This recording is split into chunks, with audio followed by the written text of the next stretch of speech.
Nagtala ng kakaibang aktibidad ang dalawang bulkan ngayong weekend, kalahating oras na nagbuga ng usok na may abo ang bulkang Canlaon sa Negros Island kanina umaga. Ayon sa PHIVOLCS, dahil ito sa paggalaw ng magma sa ilalim. Nananatiling alert level 2 sa Canlaon. Ang bulkang Bulusan naman sa Sorsogon nagtala ng 72 volcanic earthquake mula kahapon. Ayon sa PHIVOLCS, may nabasag na bato sa ilalim ng northern section ng bulkan sa lalim na 10 kilometro. Nasa alert level 1 pa rin ang Bulusan. At nagtatrabaho sa matataas na gusali. Ang mga dapat gawin kapag inabutan ng lindol habang nasa high-rise building sa pagtutok ni Darlene Cai. Sa 14 na taong paninirahan sa condominium sa Mandaluyong ng senior citizen na si Elizabeth, ilang bagyo at lindol na ang dumaan at ligtas naman daw sila rito. Pero iba ang kaba niya ngayong sunod-sunod ang malalakas at mapaminsalang mga lindol sa iba't ibang bahagi ng Pilipinas. Nakatira sila sa 10th floor pero katumbas ito ng ika-20th floor sa ibang gusali dahil loft type ang mga unit sa kanila. Ang kinaninervous po namin of course is praying na mag-hold on together itong foundation ng building. Honestly, we are at disadvantage kami sa condo. Kasi una-una, we could not just go down mataas Mayroon ng issue of distance and effort para makababa.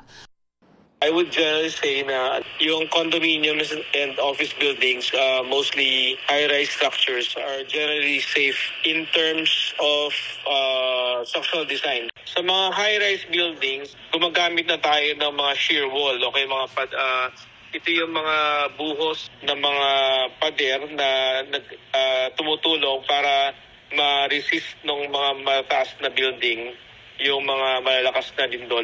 Para sa mga nakatira o nagtatrabaho sa high-rise buildings, maaaring humingi sa building administrator o sa developer ng dokumentong makapagpapatunay na dumaan sa tamang inspeksyon ang gusali. Posible anyang mas kayanin pa ng high-rise buildings ang malakas na lindol kumpara sa mas mababang istruktura lalo kung hindi ininspeksyon ng maigi ng eksperto gaya ng architect o engineer. Dati na rin itong sinabi ng PHIVOLCS. Base sa pag-aaral na ginawa ng MMDA, PHIVOLCS at JICA o Japan International Cooperation Agency noong 2004, tinatayang 40% ng residential buildings sa Metro Manila ang posibleng gumuho o maapektuhan oras na magkaroon ng magnitude 7.2 na lindol dito o iyong tinaguriang The Big One. Sabi ng PHIVOLCS, plano nilang i-update ang pag-aaral sa susunod na taon. Batay sa isa pang pag-aaral ng PHIVOLCS at Tokyo Institute of Technology noong nakaraang taon, marami sa mga gusali sa Metro Manila at Cebu ang hindi pasado sa shake test. Sa 100 gusali na sinurvey sa Metro Manila at Cebu, mas matagal ang galaw kung yanigin kumpara sa itinakda ng National Building Code para sa high-rise buildings na dapat 0.1 second lang kada palapag. Patuloy na sinisiguro ng pamahalaan na hindi sila tumitigil sa mga paghahanda para sa lindol at iba pang kalamidad.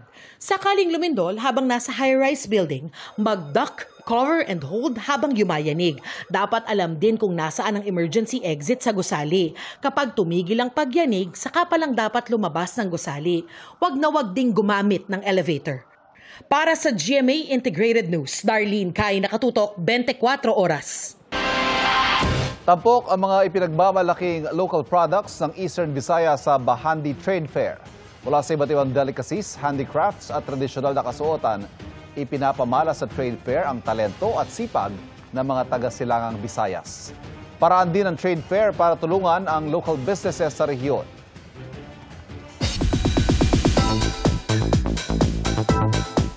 Nasa top spot ng isang online streaming platform ang unang pelikula ni Direk Alden Richards. Bukas daw si Asia's multimedia star sa mga kritisismo para mag-improve as a director. Narito ang aking chika. Itinuturing ni Alden Richards na breakthrough ang kanyang unang directorial job, ang drama-thriller film na Out of Order. Para sa gaya niyang walang formal education sa larangan ng filmmaking. Nagpapasalamat si Direk Alden sa maraming taon niyang naging mapagmasid habang nagtatrabaho bilang aktor.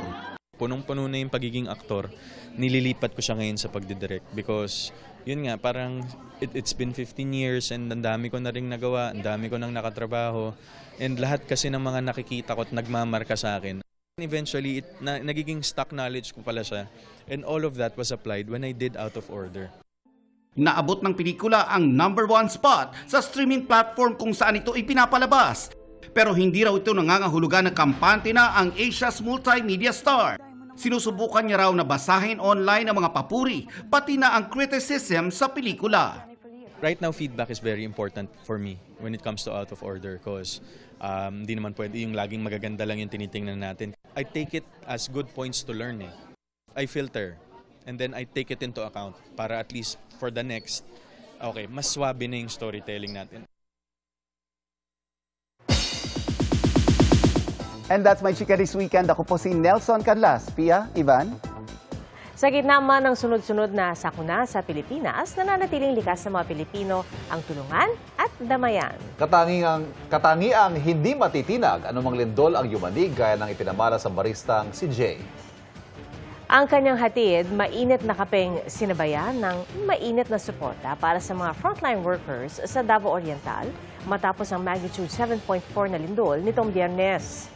Mula sa Mati City, bumiyahe siya ng 1 oras patungo sa bayan ng Manay para maging barista for a day ng mga pulis at medical worker. Gaya ng kape, may pait man ang buhay dahil sa mga sakuna. May tamis pa ring malalasap mula sa mga taong handang tumulong tulad ni Jay.